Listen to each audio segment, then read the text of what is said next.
मुगल काल के बारे में यानी 16वीं 17वीं शताब्दी के बारे में हमने बहुत सी बातें जानी और निश्चित रूप से ऐसा हमको लग रहा होगा कि व्यवस्था बड़ी सुचारू थी। जिस तरह का शासन सम्राट चलाते थे वह कतई संभव नहीं था यदि शासन व्यवस्था ठीक ना हो। हमने ये भी देखा कि किस तरह महिलाओं की भूमिका भी इस काल में बहुत महत्वपूर्ण थी और बाद के समय में तो जहांगीर के काल में तो नूरजहां सर्वे सर्वा हो चली थी। लेकिन इसके बावजूद इनकी शासन व्यवस्था मुगल काल की हम अपने भारतीय इतिहास के उस काल की सर्वश्रेष्ठ व्यवस्था मान सकते हैं। तो अब हम बात करते हैं शाही नौकरशाही की, यानी शासकीय प्रशासन की। मुगल प्रणाली क्या थी?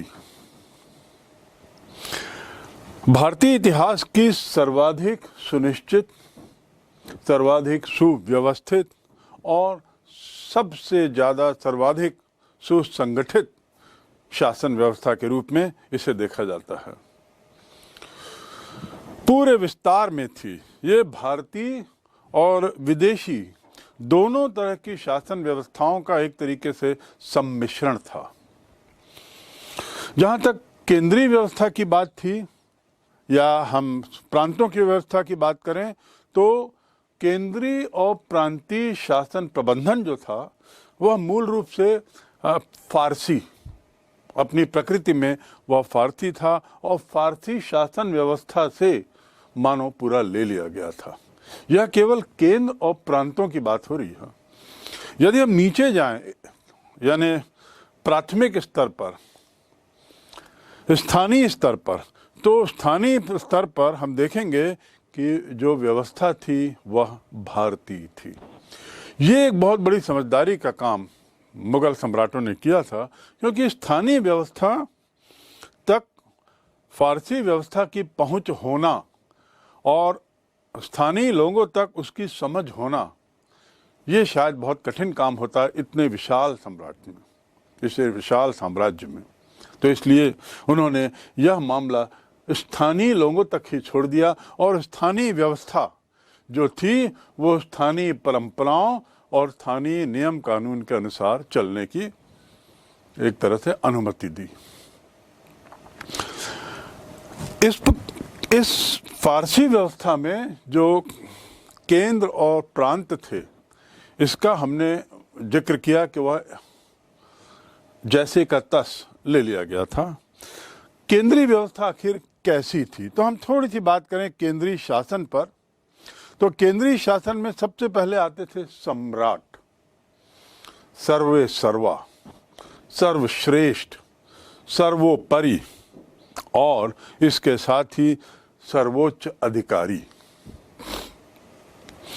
चाहे वह न्याय का मामला हो, वह सर्वोच्च न्यायाधीश था। सेना के मामले में वह सर्वोच्च सेनापति था। कानून बनाने के मामले में वह सबसे बड़ा कानून निर्माता था। समाज और सम्राट की व्यवस्था के मामले में सबसे बड़ा व्यवस्थापक भी था। और इस प्रकार हम कह सकते हैं कि कुल मिलाकर वह सर्वोच्च शासक था। इस प्रकार और इसके साथ ही सम्राट को एक दैवीय प्रतिनिधि के रूप में जो देखा जाता था, ईश्वर का वो प्रतिनिधित्व करता था, यह उसमें उसकी शक्ति में, उसके शक्ति प्रदर्शन में एक तरीके से चार चांद लगाता था। आपको याद होगा मैंने पूर्व में जिक्र किया है कि ये जो प्रतीक चिन्ह चेहरे के चारों तरफ बनाने की परंपरा चित्रकारों ने जो 16वीं शताब्दी में की, वो यूरोपीय परंपरा से मैरी वर्जिन और ईसा के चित्रों से ली गई थी, जिसे हम हैलो भी कहते हैं अंग्रेजी में। तो इसके पीछे मकसद यही था कि राजा की शक्ति को इतना आगे दिखाया जाए कि जनता उसके वजन से पूरी दबी रहे।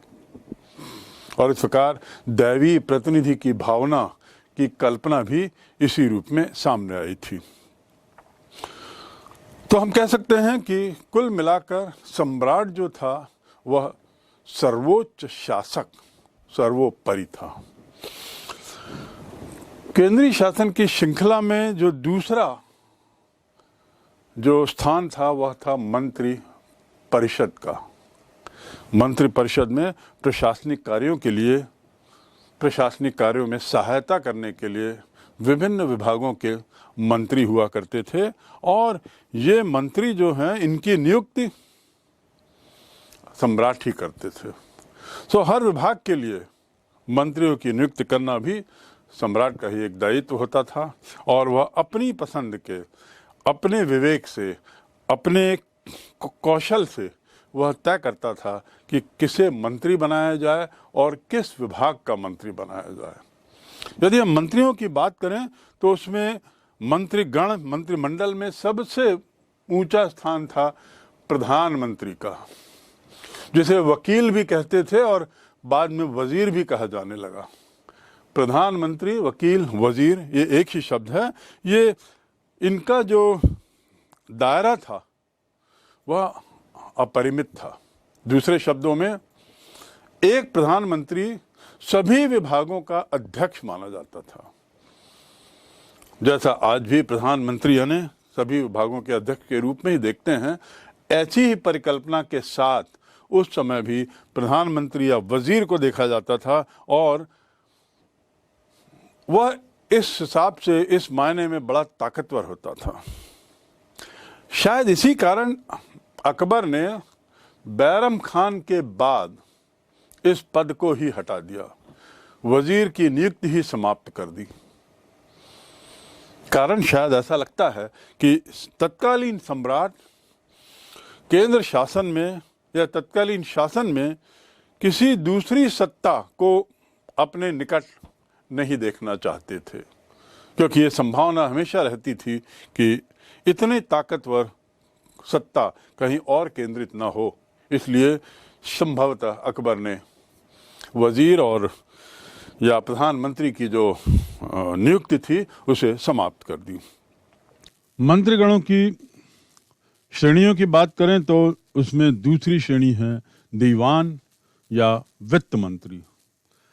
आर्थिक विषयों में वित्त मंत्री जो है आज की तरह ही एक तरीके से बादशाह का, सम्राट का प्रतिनिधि होता था, क्योंकि आर्थिक सत्ता तो उसी के हाथ में थी। अकबर के समय मुजफ्फर खान और फिर टोडरमल इस पद पर नियुक्त किए गए थे, और टोडरमल अकबर का एक तरीके से दायां हाथी हो गया था। तीसरी श्रेणी या तीसरा मंत्री, तीसरा सर्वोच्च अधिकारी मीर बख्शी कहलाता था। मीर बख्शी सेना का सर्वोच्च मंत्री हुआ करता था। वह सेना संबंधी सभी तरह के कार्य देखता था, साथ ही मनसबदार, घोड़े और सेना से जुड़े हुए अन्य पहलुओं पर नजर रखता था, उसके लिए जिम्मेदार होता था। वित्त मंत्री और मीर बख्शी के बाद प्रधान काजी, काजी यानी जो न्याय करते हैं। और हम पहले ही जान चुके हैं कि मुगल सम्राटों के मन में, विशेषकर अकबर के काल में, न्याय पर इन लोगों ने कितना जोर दिया था। तो प्रधान काजी जो होता था वो हर प्रांत और हर जिला और नगर के काजियों की नियुक्त करता था। साथ ही साथ फौजदारी मुकदमों को भी देखता था, क्रिमिनल केसेस को भी वह देखता था, और पूरी जो न्याय व्यवस्था थी इसी के मातहत संचालित होती थी। इनके अलावा कुछ और पद भी थे। उनमें सदर जहां या हम कह सकते हैं मुख्य सदर, जो धर्मार्थ विभाग का अध्यक्ष होता था। उसके बाद खानसामा, सामानों का जो मुखिया होता था, सामानों के प्रबंधन का मुखिया उसे खान थामा कहते थे, राज्य भंडार प्रबंध का मुख्यमंत्री। फिर मुख्य काजी, प्रधान काजी और मुख्य काजी में अंतर है। प्रधान काजी तो मैं बता चुका हूं, जो सभी काजियों को नियुक्त करता था और फौजदारी मुकदमे देखता था। लेकिन एक होता था मुख्य काजी, जो न्याय संबंधी मामलों में राजा को एडवाइस देता था, उसका परामर्श दाता था, उनको समझ देता था, कानूनी परामर्श देता था, वह कहलाता था मुख्य काजी। मुहतसिब, पूजा के नैतिक आचरण की देखभाल करने वाला पद। मुहतसिब, पूजा के नैतिक संबंधी पहलुओं को देखने वाला व्यक्ति। और इस प्रकार कई और अन्य पदाधिकारी थे जो सम्राट के केंद्रीय प्रशासन में सहयोग देते रहते थे, योगदान देते थे और उसके लिए जिम्मेदार रहते थे। इसके बाद केंद्रीय शासन के बाद अगला है प्रांतीय शासन। प्रांत इतना बड़ा साम्राज्य था, उसे चलाने की आवश्यक था कि उसे टुकड़ों में बांटा जाए, विकेंद्रीकरण किया जाए, क्योंकि ये तो संभव है नहीं कि राजधानी से सम्राट अकेला पूरे साम्राज्य की गतिविधियों पर नजर रखे, चाहे वो लॉ एंड ऑर्डर, कानून संबंधी बात हो, चाहे सैन्य संबंधी बात हो, या जन मानस की आवश्यकताओं की पूर्ति की बात हो। तो इसलिए प्रांतों में बांटा गया और इस प्रकार विकेंद्रीकरण करके पूरी व्यवस्था की गई। इन प्रांतों में जो शासन व्यवस्था थी वह बिल्कुल लगभग केंद्र जैसी ही थी, अर्थात वहाँ भी एक मंत्री, प्रधानमंत्री होते थे, उसके साथ उनका मंत्रिमंडल होता था और जो मंत्रिमंडल के सदस्य थे वो विभिन्न विभागों के अपने अध्यक्ष होते थे। अकबर के काल में पूरे साम्राज्य को 15 सूबों में या 15 प्रांतों में बांटा गया था, यानी 15 सूबेदार होते थे। बाद में ये संख्या थोड़ी बढ़ गई, जहांगीर के काल में 17 हो गई और शाहजहां के आते आते तो इनकी संख्या 22 हो गई। इस प्रकार हम देखते हैं कि बहुत सारे सूबों का निर्माण हुआ और सूबों की व्यवस्था एक आवश्यक व्यवस्था मानते हुए न केवल इसे रखा गया बल्कि इसे बढ़ाया भी गया, इसका दायरा बढ़ाया गया और ज़्यादा विकेंद्रीकरण करने के प्रयास में संख्या बढ़ाई गई और जो साम्राज्य था वह भी बढ़ गया था। तो बढ़ते हुए साम्राज्य की पूर्ति के लिए, की आवश्यकता की पूर्ति के लिए भी जरूरी था कि सूबों की संख्या बढ़ाई जाए। ये जो सूबे थे इनकी व्यवस्था के लिए भी बहुत से अधिकारी हुआ करते थे और जैसा कि मैंने बताया मंत्रिमंडल या मंत्रीगण उसी तरह का होता था जिस तरह का केंद्रीय शासन हुआ करता था।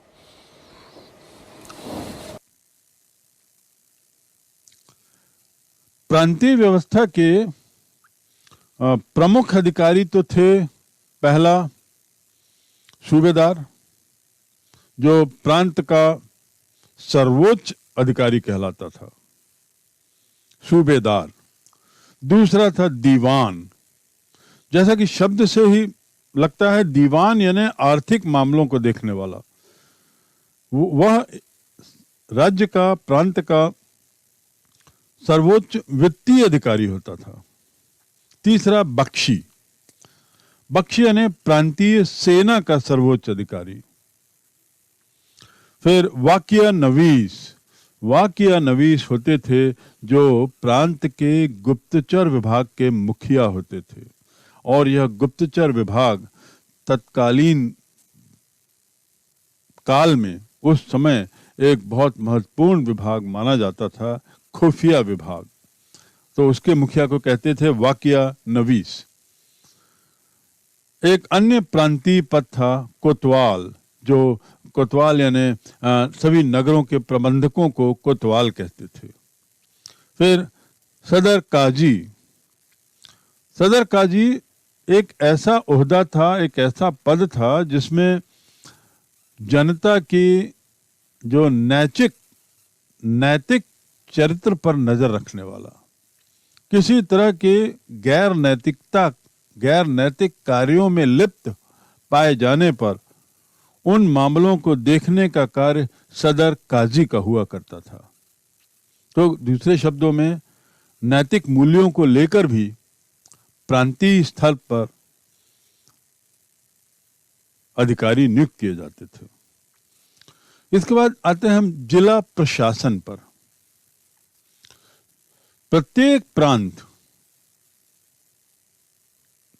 सरकारों में विभक्त थे, सरकारों में बटे हुए थे, और सरकार मतलब होता था जिला। उन दिनों में सरकार शब्द का उपयोग किया जाता था जिले के लिए, और इसका जो मुखिया होता था वो फौजदार जिले का प्रमुख अधिकारी होता था। प्रत्येक प्रांतों में अमलगुजार जिले की वित्त व्यवस्था देखता था। अमलगुजार के बारे में बारंबार जिक्र किया गया है कि अमलगुजार वह व्यक्ति था जो राजस्व एकत्रित करने के काम में मुख्य भूमिका निभाता था। तो जो जिले के स्तर में जो राजस्व की व्यवस्था थी, कराधान की व्यवस्था थी, और वित्त संबंधी अन्य बातें जो हुआ करती थी जिले स्तर में, वह अमलगुजार के मातहत होती थी। प्रशासन की बात करें तो जिला प्रशासन के बाद परगना आता था। परगने में जिले बढ़ जाते थे और वहां का मुखिया सिकदार कहलाता था, जो वहां का प्रधान अधिकारी होता था। जिस प्रकार अमलगुजार जिला का वित्त अधिकारी होता था, उसी तरह आमिल परगना का वित्त अधिकारी हुआ करता था। तो परगना एक तरीके से यदि हम आज के परिप्रेक्ष्य में सोचें तो परगना यानी एक तरीके से हम मान सकते हैं कि वह ब्लॉक रहा होगा। ब्लॉक स्तर पर शिकदार को प्रधान अधिकारी बना दिया गया, और वित्त के मामले में ब्लॉक स्तर पे जो अधिकारी नियुक्त था उसे आमिल कहा जाता था।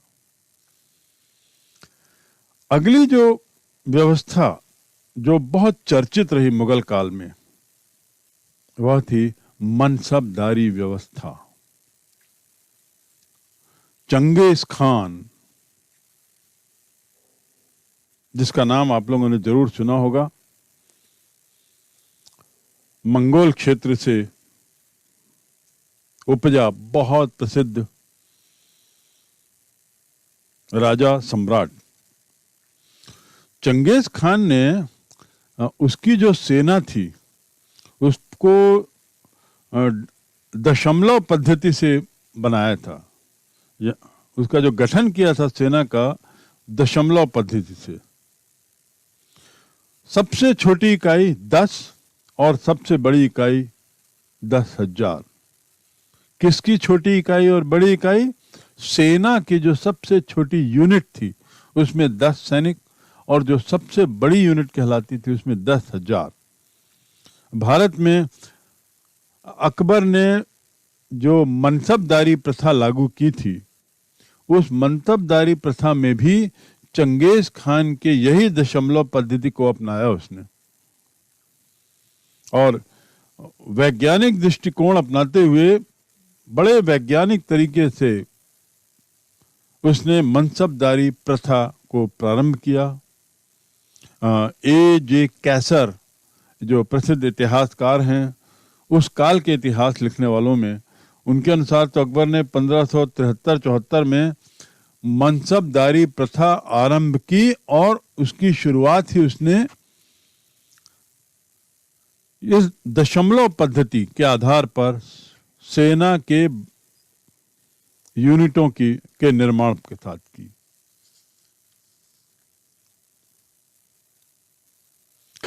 शाही नौकरशाही और उसके विभिन्न अंग, चाहे वो केंद्र हों, चाहे वो प्रांत सूबा हों या स्थानीय स्तर पे हों, ये व्यवस्था अपने तय पर्याप्त नहीं थी शासन चलाने के लिए। एक सुसंगठित शासन व्यवस्था के लिए तत्कालीन समय में यह आवश्यक था कि सैन्य व्यवस्था भी उतनी ही मजबूत हो जितनी कि शासन व्यवस्था, प्रशासनिक व्यवस्था। तो अब हम बात करते हैं जाट एवं सवार की।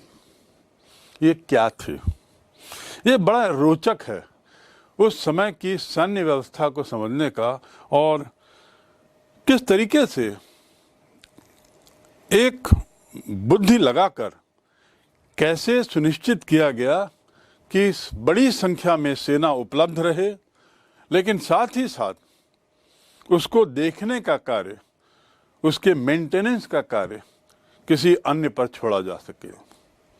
जहाँ तक मनसबदार, ये पद एक हुआ करता था।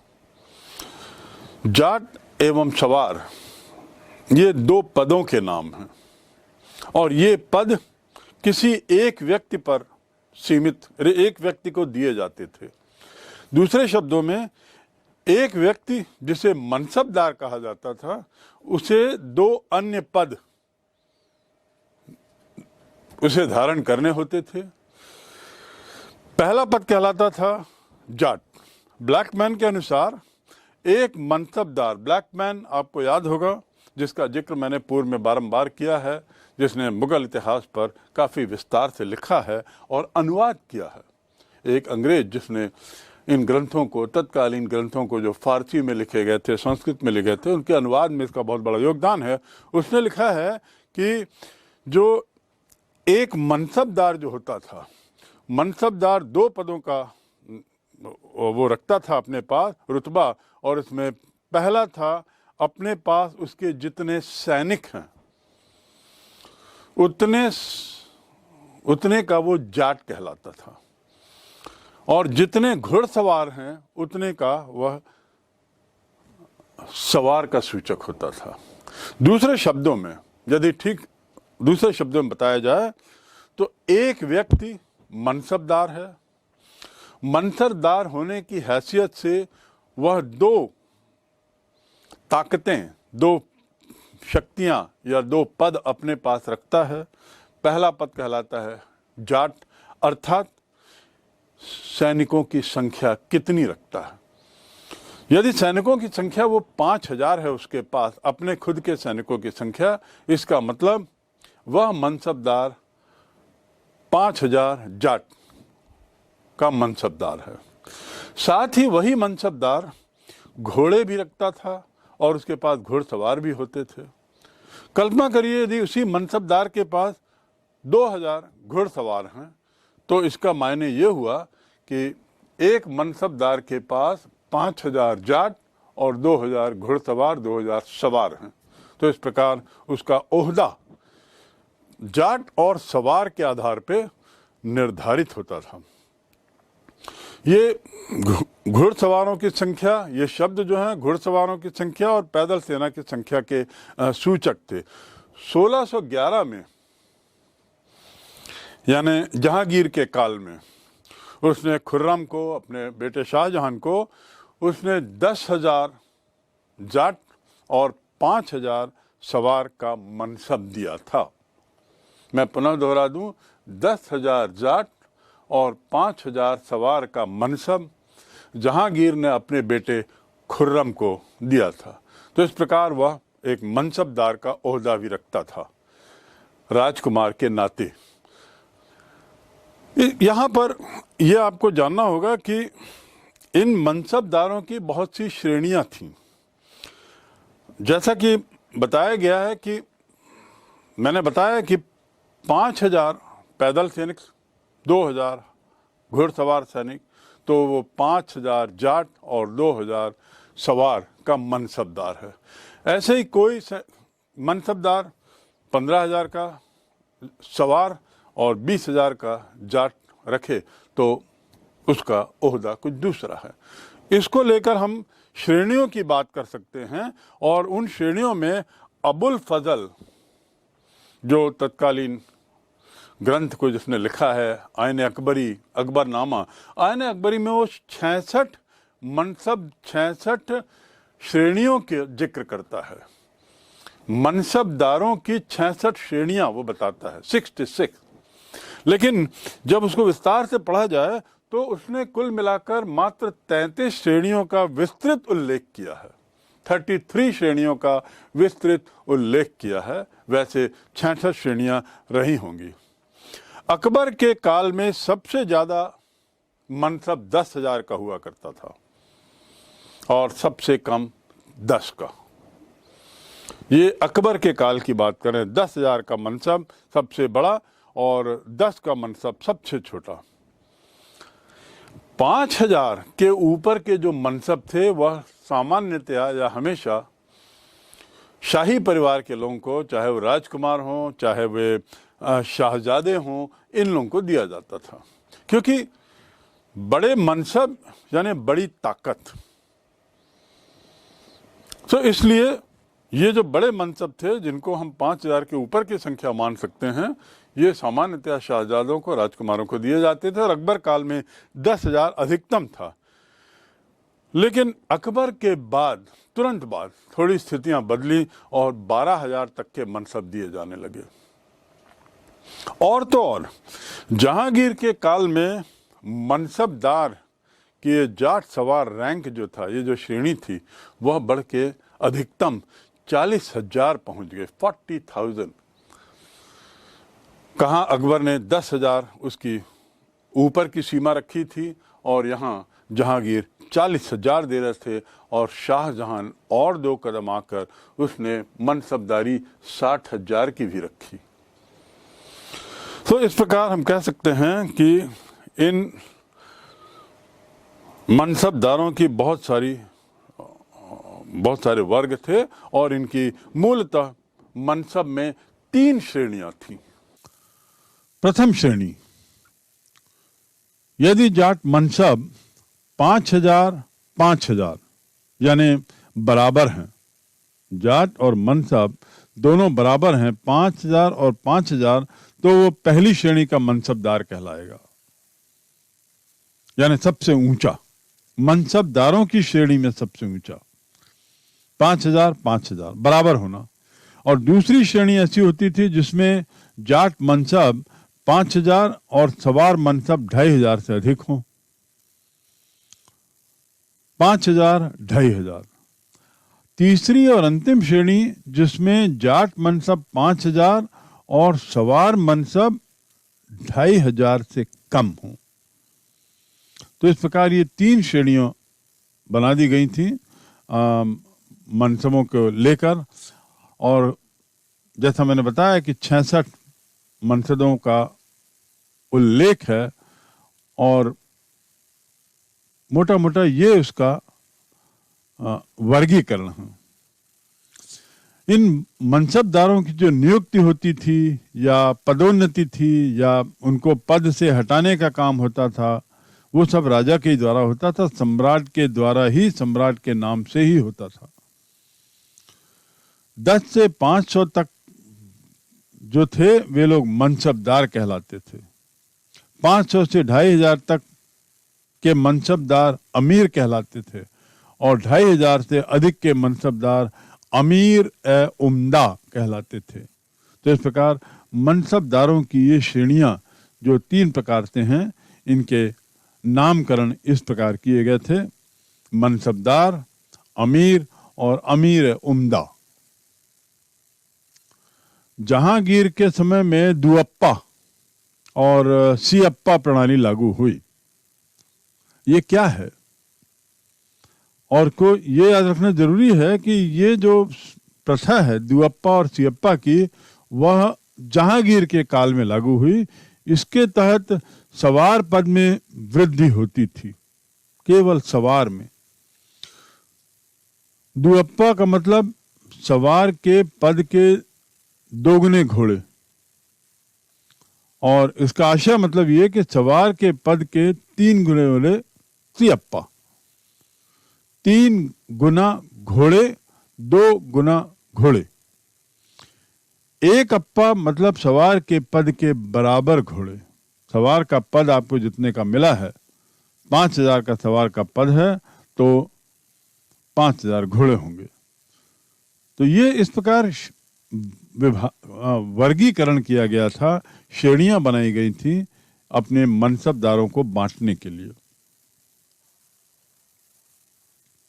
मनसबदारों को जो वेतन मिलता था वो सामान्यतया नगद हुआ करता था, क्योंकि नगद के बल पर ही, यदि नगद मिलेगा तो उसी के आधार पे तो ये सेना और घुड़सवारों की देखरेख हो सकती है। उन पर हुआ किया जाने वाला व्यय इसी नगद वेतन से ही मनसबदार करते थे। तो सामान्यतया ये प्रथा थी कि नगद में उन्हें वेतन दिया जाता था, लेकिन हमें ऐसे कई उदाहरण भी मिले हैं जहां वेतन देने के साथ साथ, नगद के साथ साथ जागीर भी दी गई है। जागीर देने का अर्थ क्या हुआ कि एक जागीर दी गई है, एक जमीन का हिस्सा दिया गया है, उस जमीन के हिस्से से होने वाली आय का कुछ हिस्सा मनसबदार के पास जाता था, पूरा नहीं। तो मनसबदार कई बार जागीरदार भी होते थे और उस जागीर से होने वाली आय का एक हिस्सा ये लोग अपने पर व्यय करते थे और साथ ही साथ अपने मातहत आने वाले सैनिकों और घुड़सवारों पर भी खर्च करते थे, घोड़े पर भी खर्च करते थे।